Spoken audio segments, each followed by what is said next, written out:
Saya pernah dinilai memiliki tingkat risiko paling tinggi. Lalu hanya trong modem, posisi saya dijatuhkan ke level terendah tanpa pernah melalui Dewan Manajemen Risiko. Anda tahu perasaan hening yang aneh ketika badai akan datang. Keheningan mencekam sebelum segalanya meledak. Itulah suasana di Istana Buckingham pagi ini.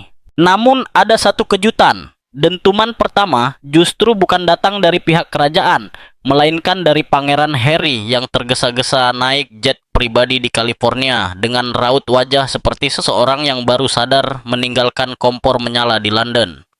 Dan sebelum Anda bertanya-tanya, tidak, Meghan tidak bersamanya. Tidak ada foto PR penuh senyum, tidak ada kru Netflix yang mengikuti, tidak ada sesi pemotretan yang diatur dengan rapi. Hanya Harry seorang diri, cemas, bergegas kembali untuk menghadapi satu hal yang selama bertahun-tahun ia coba hindari. Apa penyebabnya?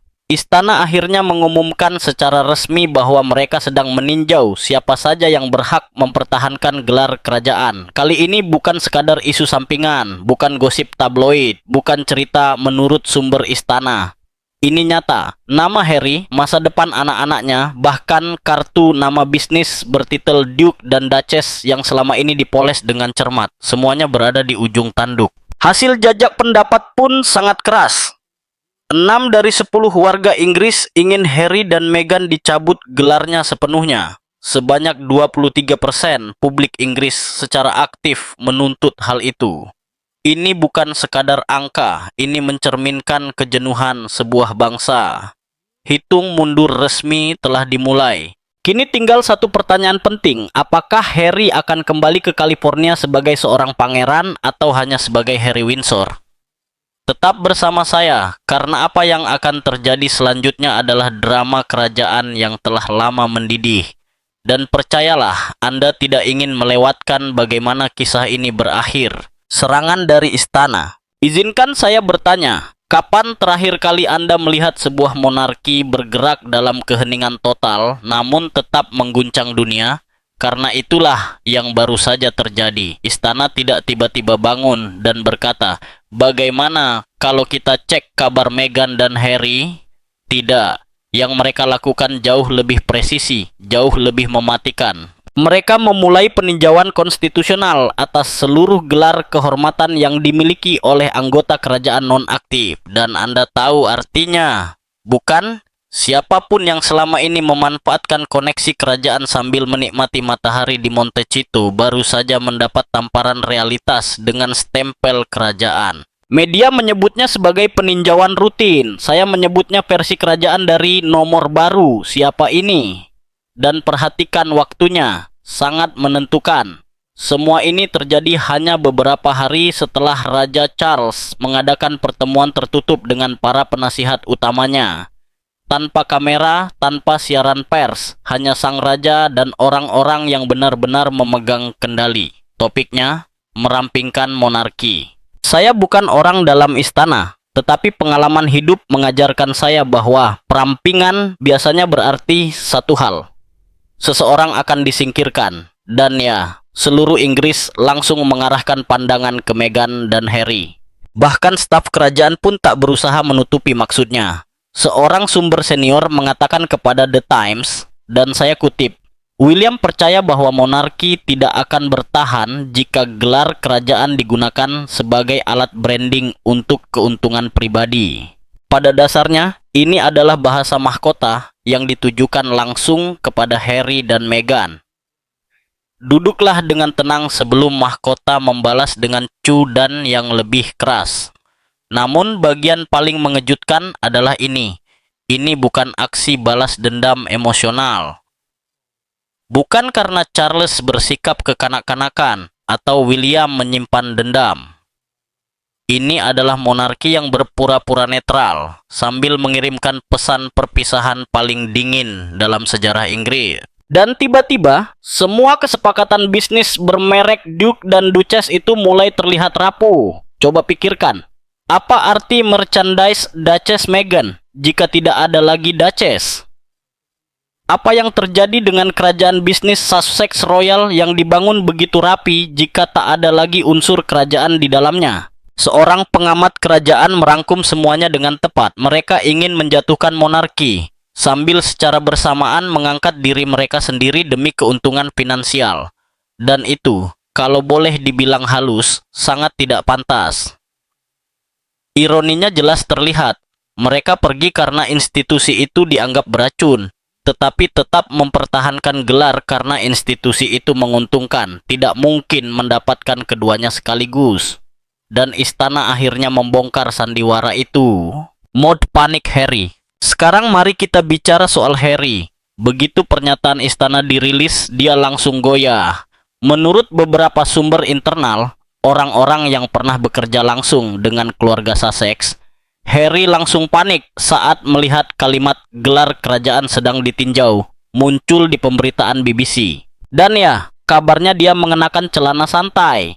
Bahkan pangeran paling memberontak pun tidak ingin kehilangan status HR mereka dengan mengenakan celana kargo. Bayangkan adegannya, Harry keluar dari sebuah pertemuan di rumah mereka di Montecito, ponsel di tangan, mata terbelalak seperti seseorang yang baru sadar dompetnya tertinggal di bar. Bedanya, kali ini yang tertinggal adalah seluruh identitas kerajaannya. Apa yang ia lakukan? Ia menelepon ayahnya dalam keadaan panik, menuntut agar istana segera menghentikan proses ini. Namun jawaban yang ia terima benar-benar dingin khas Buckingham. Yang mulia akan berbicara dengan Anda saat Anda tiba. Artinya jelas, jangan berdebat dari California. Jika ini sepenting itu, naiklah pesawat. Dan itulah yang ia lakukan. Tanpa Meghan, tanpa kru Netflix, bahkan tanpa tatapan iba dari anak-anaknya. Hanya Harry menaiki jet pribadi sendirian, seperti sedang mengikuti audisi untuk versi paling menyedihkan dari serial The Crown. Pelacak penerbangan menangkap pergerakannya menuju Heathrow sendirian. Tidak ada sambutan istimewa, tidak ada karpet merah, hanya para wartawan yang menunggu untuk melihat seberapa jauh seorang pangeran yang jatuh bisa terpuruk dalam waktu 48 jam. Ironinya luar biasa. Anak lelaki yang dulu melarikan diri dari istana demi kedamaian dan privasi, kini kembali merangkak untuk menyelamatkan gelarnya. Gelar yang katanya adalah penjara. Institusi yang ia hancurkan di acara Oprah, di Netflix, dalam memoarnya. Dan sekarang ia memohon agar semua itu tidak dicabut. Ini benar-benar seperti cerita yang terlalu absurd untuk dipercaya. Namun jujur saja, apakah Harry benar-benar mengira hari ini tidak akan pernah datang? Apakah ia sungguh percaya bisa menulis spare, menjelekkan keluarganya di televisi internasional, menandatangani kontrak jutaan dolar dengan menjual nama Pangeran Harry, dan tidak menghadapi konsekuensi apapun? Jika iya, maka itu bukan sekadar naif, itu delusional. Seorang sumber istana mengatakannya dengan tepat. Ia menginginkan kebebasan dari kewajiban, tetapi tetap ingin menikmati semua fasilitasnya. Begitulah monarki tidak bekerja. Begitulah dunia tidak bekerja. Dan sekarang Harry mempelajari pelajaran itu dengan cara paling menyakitkan, sendirian di tengah penerbangan. Kemungkinan besar menyesali setiap wawancara, setiap podcast, setiap kalimat yang dirancang dengan hati-hati hingga membawanya ke titik ini. Bukti-bukti tak terbantahkan. Mari kita buka faktanya, karena ini bukan hanya soal penerbangan penuh kecemasan dan ego yang terluka.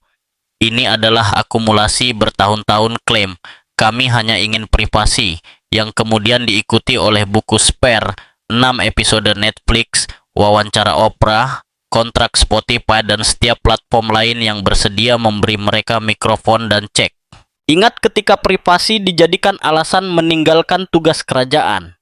Lucu sekali bagaimana privasi itu berubah menjadi kerajaan konten besar yang dibangun dari gelar yang katanya menghancurkan hidup mereka. Harry menyebut Spare sebagai kebenaran paling jujurnya. Saya menyebutnya bocoran grup chat paling melodramatis di dunia dengan kontrak penerbitan. Dan Meghan yang mengaku tidak tahu banyak soal keluarga kerajaan mengubah pengenalan sosial khas Inggris menjadi dokumenter 12 bagian tentang penderitaannya. Dan jangan lupa dugaan pengejaran paparazzi yang nyaris katastrofik di New York. Sebuah sirkus media untuk membuktikan betapa mereka masih menjadi korban sistem. Bedanya, Kali ini sistem itu sudah lelah, bahkan Hollywood mulai menggelengkan kepala. Pertanyaan saya sederhana, mengapa kita masih berpura-pura bahwa dua orang yang meninggalkan kehidupan kerajaan karena dianggap beracun masih pantas menandatangani cek dengan inisial kerajaan dicetak emas? Anda tidak bisa menjalankan merek korban dan merek VIP dari rumah yang sama. Itu mungkin berhasil di ruang rapat Netflix, tetapi di dunia nyata, tidak. Di Istana Buckingham, akhirnya ada yang berani berkata, pilih satu jalur. Dan melihat suasana minggu ini, jelas jalur yang dipilih adalah jalur tanpa huruf HR. Namun tunggu dulu, ceritanya makin menarik. Karena Meghan, dengan kecermatan strategisnya, justru muncul kembali dengan cara yang paling tidak menguntungkan. Masih ingat momen podcast yang terkenal itu? Ketika ia berkata, "Aku tidak tumbuh besar dengan mengetahui banyak tentang keluarga kerajaan."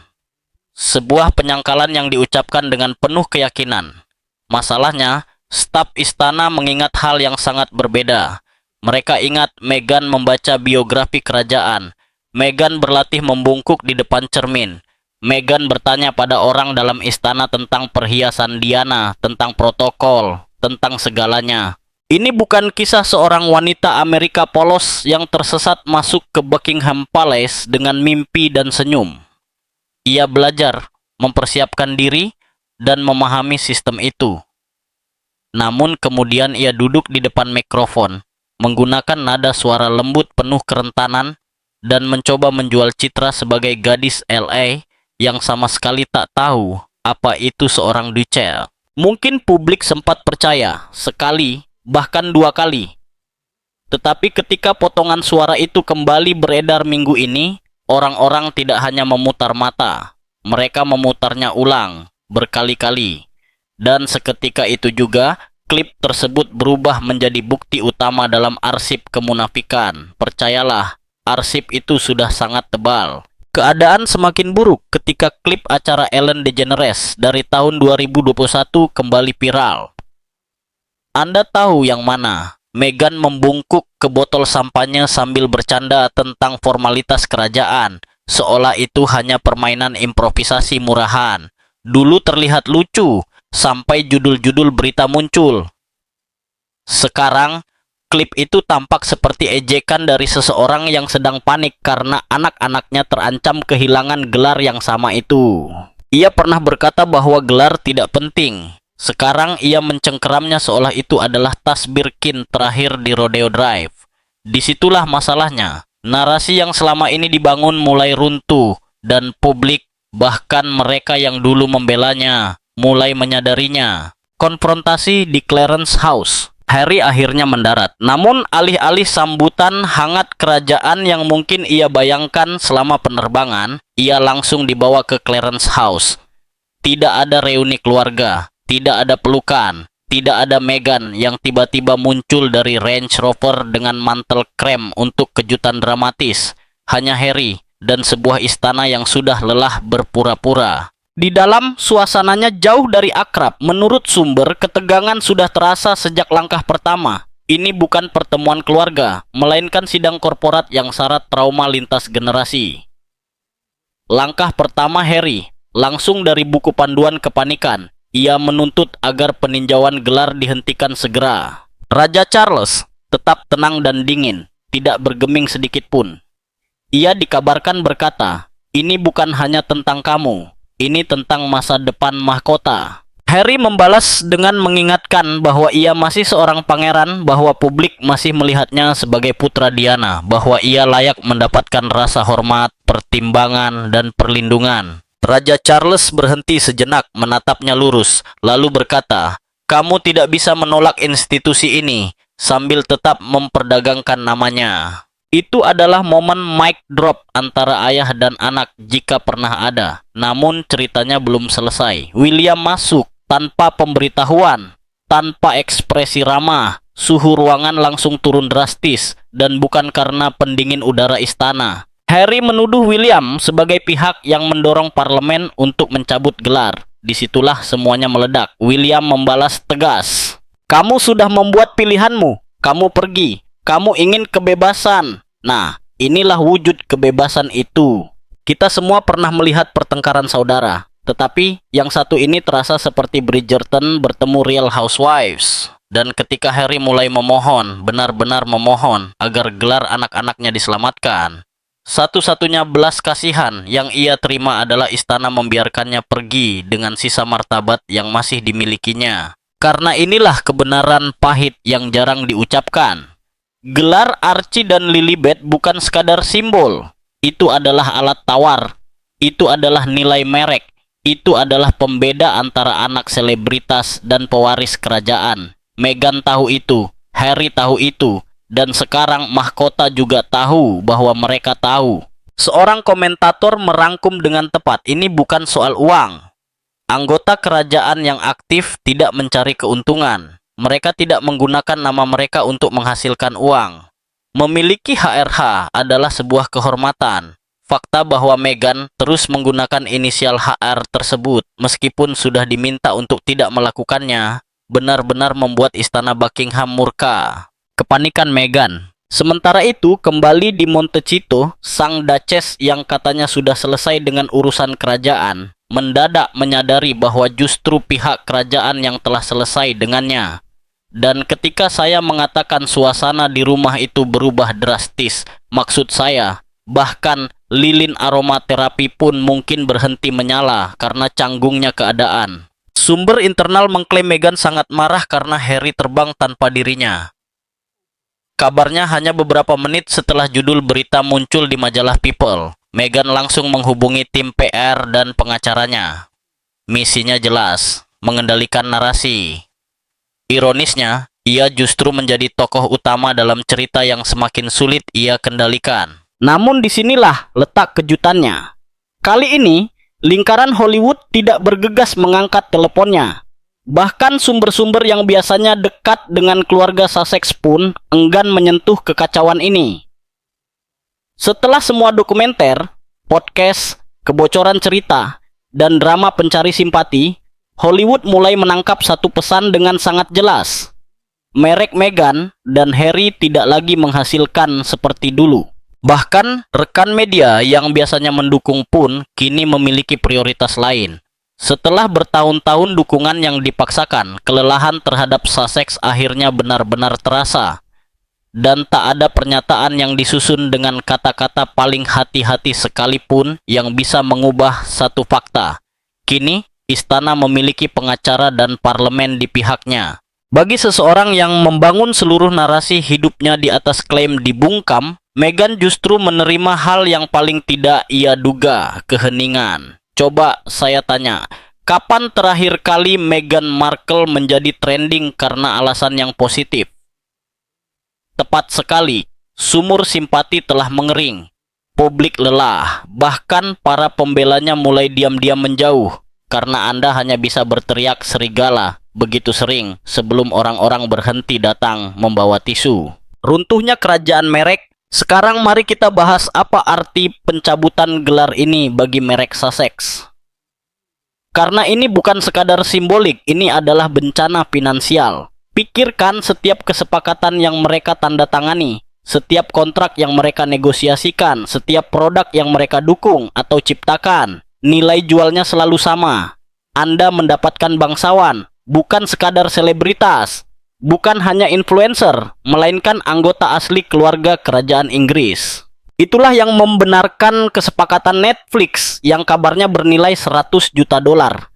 Itulah alasan Spotify awalnya menggelontorkan jutaan dolar untuk sebuah podcast yang nyaris tak menghasilkan konten. Itulah yang membuat Archewell Foundation menarik bagi para donatur. Sekarang cabut gelarnya, lalu apa yang tersisa?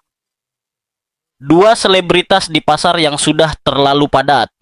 Dua orang yang klaim ketenarannya, terutama berasal dari keluhan terhadap institusi yang mereka tinggalkan, bukan fondasi merek yang kuat. Para pelaku industri diam-diam telah mengatakan selama berbulan-bulan bahwa merek Sussex mulai mendingin. Spotify secara terang-terangan tidak memperpanjang kontrak podcast mereka. Proyek Netflix terus tertunda atau dibatalkan. Undangan berbicara yang dulu bernilai ratusan ribu dolar mulai mengering. Dan semua itu terjadi sebelum peninjauan gelar dimulai. Sekarang bayangkan mencoba menawarkan proyek baru ketika Anda bahkan mungkin tidak diizinkan menggunakan sebutan Duke dan Duchess of Sussex dalam materi promosi. Bayangkan kontrak buku, sponsor, dan kemitraan. Semuanya dibangun di atas gelar kerajaan yang bisa saja lenyap. Seorang eksekutif Hollywood yang berbicara secara anonim mengatakan, daya tarik utamanya adalah koneksi kerajaan. Tanpa itu, mereka hanyalah pasangan selebritas lain dengan beban masalah. Dan sejujurnya, kami sudah punya terlalu banyak yang seperti itu. Keras, tapi akurat. Dan disinilah situasinya menjadi semakin menarik. Jika gelar benar-benar dicabut, apakah merek gaya hidup Meghan yang dikurasi dengan cermat masih akan berfungsi? Apakah masih ada yang peduli dengan pandangannya tentang kesehatan, keibuan, atau fashion jika ia tidak lagi berbicara dari posisi otoritas kerajaan? Jawabannya semakin jelas, tidak. Bahkan upayanya untuk membangun citra sebagai humanis dan advokat pun mulai kehilangan daya tarik. Karena publik bisa melihatnya dengan jelas. Mereka melihat seseorang yang menggunakan isu sosial sebagai alat manajemen merek, bukan sebagai panggilan hati yang tulus. Dan tanpa gelar kerajaan sebagai penyangga citra itu, seluruh bangunan rapuh tersebut runtuh seperti rumah kartu. Internet meledak. Begitu berita ini tersebar, internet melakukan apa yang paling mahir dilakukannya, bereaksi tanpa kendali. Dan sejujurnya, responsnya adalah pesta kekacauan total. Anda punya para pendukung fanatik. Kaum royalis membuka sampahnya di Twitter. Para pendukung Sussex menulis utas panjang tentang bagaimana gelar tidak mendefinisikan siapa mereka, sambil mengetik dengan air mata, dan sisanya dari kita. Kita hanya mengambil popcorn. Tabloid Inggris benar-benar berpesta pora. Salah satu judul Daily Mail berbunyi, Pangeran pemberontak kembali untuk menghadapi penghakiman. The Telegraph menyebutnya kudeta sunyi sang mahkota. Dan entah di sudut California mana, Meghan mungkin bertanya-tanya mengapa media selalu begitu kreatif setiap kali menyangkut dirinya. Di media sosial, perpecahannya terasa kocak. Di Inggris, tagar strip the titles sudah trending sebelum makan siang. Banyak yang menyebutnya sudah lama terlambat dan sebagai konsekuensi wajar dari ambisi Hollywood mereka. Sementara itu, di beberapa sudut Amerika Serikat, tagar Leave Harry Alone mencoba naik daun, tetapi energinya nyaris tidak ada. Yang menarik, bahkan sebagian mantan pendukung mereka mulai berubah sikap. Orang-orang yang dulu membela wawancara Oprah, kini mulai melirik sinis komentar-komentar di podcast. Penggemar Netflix mulai berkata bahwa dokumenter mereka terasa terlalu dikurasi. Tangki simpati pun hampir kosong. Seolah-olah dunia secara kolektif mulai menyadari satu hal sederhana. Anda tidak bisa mencela monarki di jam tayang utama, memonetisasi dramanya, lalu berharap mahkota tidak akan membalas suatu hari nanti. Bahkan algoritma pun tampaknya sudah lelah, dan begitu saja era simpati untuk Meghan dan Harry mulai kedaluarsa, seperti susu yang dibiarkan di bawah terik matahari California. Apakah Anda merasakan pergeseran itu? Karena itu sedang terjadi secara real time. Narasi yang selama bertahun-tahun melindungi mereka kini runtuh, dan tak ada tim PR sekuat apapun yang mampu membangunnya kembali. Langkah jenius istana. Dan tepat ketika drama Sussex terasa sudah mencapai puncak kekacauan, Istana Buckingham menjatuhkan pukulan terakhir. Sebuah pernyataan larut malam yang tenang, tanpa musik dramatis, tanpa konferensi pers, hanya pengingat yang dirangkai sempurna dari sebuah institusi yang hidup dari kehalusan dan kekuasaan. Isinya sederhana namun mematikan.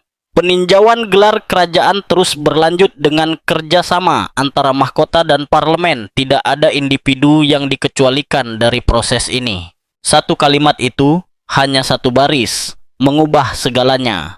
Untuk pertama kalinya, istana tidak lagi memberi isyarat samar. Mereka menyatakannya dengan sangat jelas. Gelar-gelar berada di ujung tanduk dan ya, tidak ada yang kebal.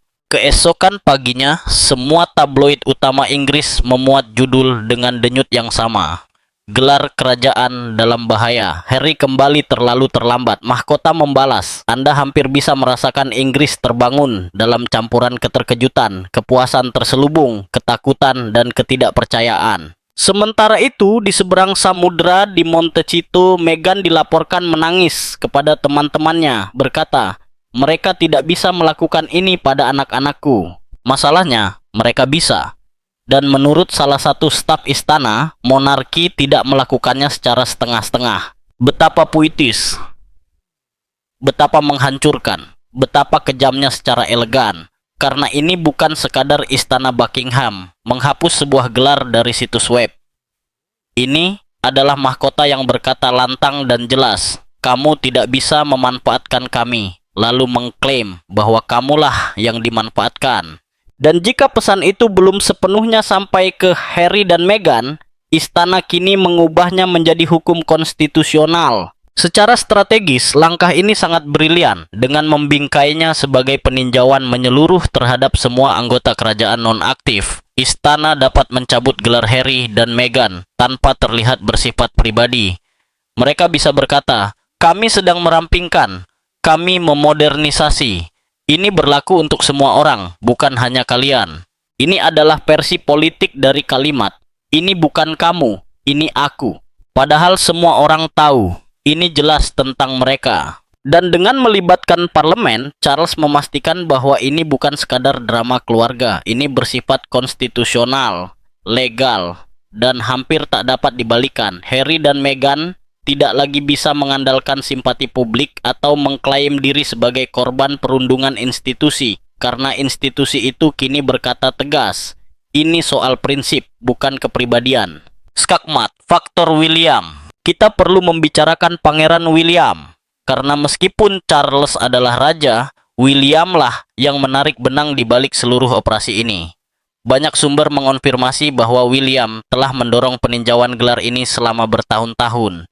Jauh sebelum wawancara Oprah, jauh sebelum Spare, bahkan sebelum semua ini menjadi konsumsi publik. Mengapa? Karena William melihat apa yang diwakili Harry dan Meghan sebagai ancaman eksistensial bagi masa depan monarki. Ia menyaksikan adiknya dan iparnya mencela institusi itu di televisi internasional. Ia melihat mereka menandatangani kontrak yang secara terang-terangan menjual status kerajaan. Ia melihat mereka membangun merek yang secara langsung bersaing dan merongrong keluarga kerajaan itu sendiri. Dan ia berkata, "Cukup." Seorang sumber istana mengatakan, William percaya monarki hanya bisa bertahan jika ada batas yang jelas. Kamu berada di dalam atau di luar. Tidak ada setengah-setengah. Dan ia benar. Model setengah masuk, setengah keluar yang diinginkan Harry dan Meghan tidak pernah akan berhasil karena justru menciptakan kebingungan dan kompetisi seperti yang kita lihat sekarang. Apakah mereka mewakili mahkota atau diri mereka sendiri? Apakah mereka anggota kerajaan yang bekerja atau warga sipil? Apakah mereka menggunakan platform untuk pengabdian atau untuk keuntungan? Jawabannya terus berubah, tergantung mana yang paling menguntungkan mereka pada saat itu. William melihat pola ini berkembang dan menyadari bahwa ini menciptakan preseden berbahaya. Jika Harry dan Meghan bisa melakukannya, apa yang mencegah anggota kerajaan minor lainnya mencoba hal yang sama? Maka William bertindak. Laporan menyebutkan ia terus berkomunikasi dengan parlemen, dengan pengacara konstitusi, dengan para penasihat yang ahli dalam urusan suksesi dan gelar kerajaan. Ini bukan emosi, ini bukan balas dendam.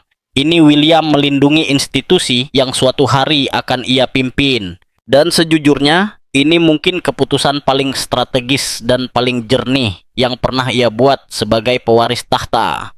Karena ia tidak hanya memikirkan hari ini, ia memikirkan monarki 20, 30, bahkan 50 tahun ke depan. Ia tahu, jika model Harry dan Meghan dianggap wajar, seluruh sistem akan runtuh saat penghakiman tiba. Jadi, inilah kita sekarang. Gambaran utuh tentang bagaimana mahkota akhirnya menegaskan batas dan membuka kedok Harry serta Meghan. Harry kembali di London, mungkin menatap dinding istana yang dulu terasa seperti rumah, namun kini lebih menyerupai ruang sidang. Meghan mondar-mandir di Montecito, menyegarkan ponselnya setiap 30 detik, menunggu satu judul berita yang tidak menghancurkannya. Dan gelar-gelar yang dulu mereka pegang seperti sekoci penyelamat, kini perlahan hanyut ke tengah laut. Dan sungguh, siapa yang tidak melihat ini akan terjadi? Oh ya, siapapun yang punya mata dan koneksi internet, mereka menginginkan kebebasan. Mereka menginginkan kebenaran versi mereka. Mereka menginginkan kontrak Netflix di pagi hari dan status kerajaan di malam hari. Namun langkah istana ini adalah keadilan sunyi yang tidak membutuhkan dokumenter atau podcast agar terdengar. Ini adalah monarki yang berkata, silakan pergi jika mau, tapi kamu tidak berhak membawa mahkota bersamamu. Jadi pertanyaannya bukan lagi apakah Harry akan meninggalkan London sebagai seorang pangeran. Pertanyaannya adalah apakah ia pernah benar-benar memahami apa arti menjadi anggota kerajaan sejak awal. Karena inilah kenyataannya. Mereka sedang belajar dengan cara yang paling keras. Kamu bisa meninggalkan istana, kamu bisa meninggalkan negara, kamu bahkan bisa meninggalkan keluarga, tetapi kamu tidak bisa pergi membawa warisan, lalu berharap warisan itu akan mengikutimu ke Montecito seperti anjing setia. Mahkota tidak memohon, ia tidak mengejar, dan ia jelas tidak bernegosiasi dengan orang-orang yang memonetisasi penderitaannya. Akhir ini selalu mengarah ke satu titik, satu-satunya kejutan hanyalah mengapa butuh waktu selama ini? Lalu, apa yang terjadi selanjutnya? Apakah Harry kembali ke California dengan tangan kosong? Apakah Meghan akhirnya menyadari bahwa menjadi Duchess tanpa restu mahkota hanyalah cosplay yang sangat mahal? Apakah Archie dan Lilibet akan tumbuh sebagai anak-anak yang hampir memiliki gelar? Atau apakah istana dalam sebuah kejutan besar menawarkan satu ranting zaitun terakhir dengan syarat yang begitu ketat, begitu merendahkan, sehingga menerimanya terasa lebih menyakitkan daripada kehilangan gelar itu sendiri?